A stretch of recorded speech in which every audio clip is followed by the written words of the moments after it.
Hi there, Josh here today with Evergreen Tutorials, and I'm going to show you how to use the date function in Excel 2016.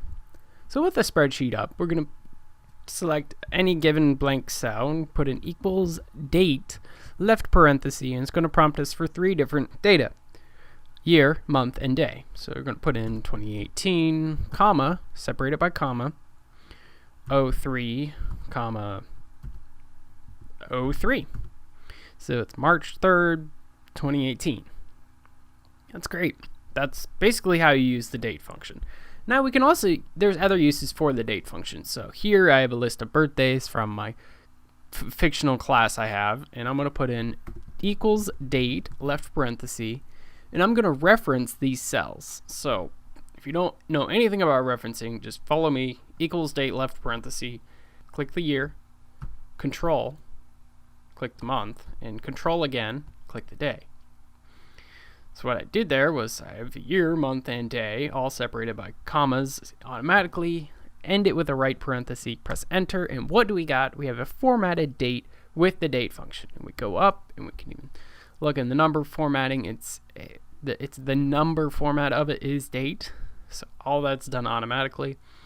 And instead of typing in year equals date and then going through the whole process again, because this is a structured list and all the years are in one column, all the months are in one column, and all the days are in that column, we're going to go to the bottom right of this cell where we just typed in that function and click and drag all the way to the bottom, and it'll automatically do that for us. Great. As you can see, we have a couple weird errors, and I did this on purpose just so we can go over it. So this says pound value exclamation point. It's an error. We hold over, we have a caution sign. Excel's like, it's the wrong data type. What happened?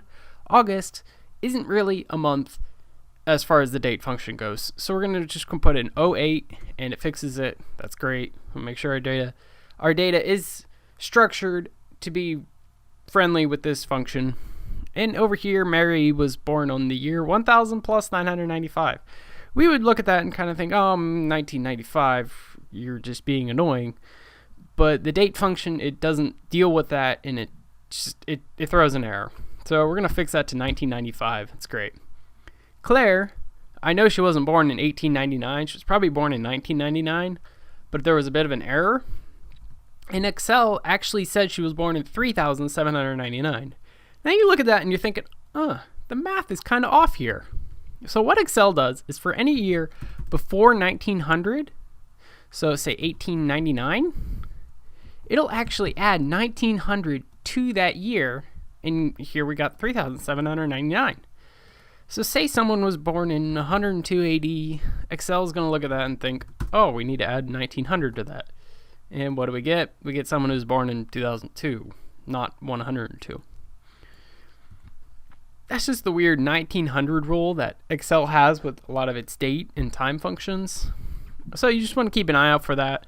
And anytime you're auto-filling data, just take a quick look through and make sure you get everything right. So I'm going to say Claire was born in 1999 because it sounds more reasonable.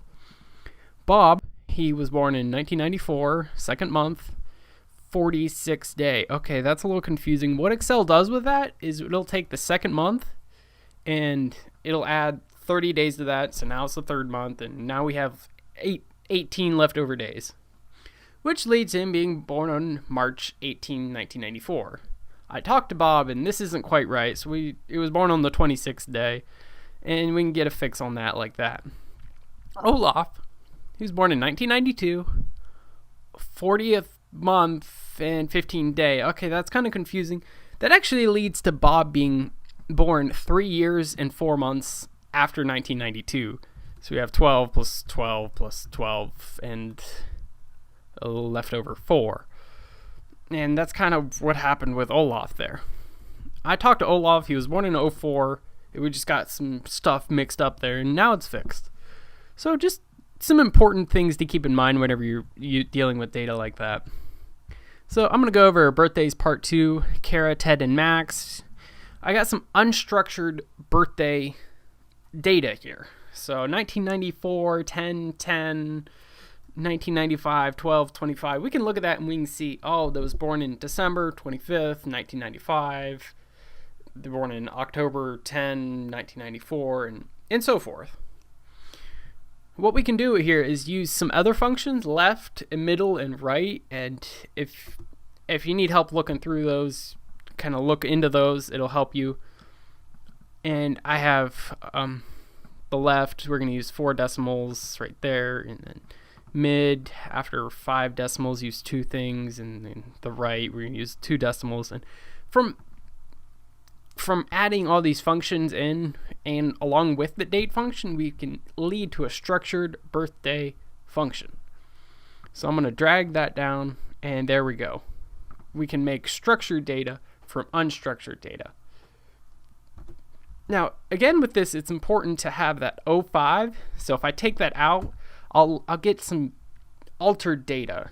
So instead of being born in 1993, they're actually born in 1997 now, because we have 1993 plus 51 months and on the 3rd day. So that looks kind of weird. You always want to make sure that you have those zeros for the months in that function. And that's basically it. That's a summary, just the year, month, and the day. And like over here, you can use reference data along with this. And over here, if we look at that, I reference this. And we kind of tore that apart and made structured data out of it. That's the basic rundown of the date function. I'm Josh here with Evergreen Tutorials. If you have any questions or comments, please leave a comment below and be sure to subscribe. Thanks for watching. Have a nice day.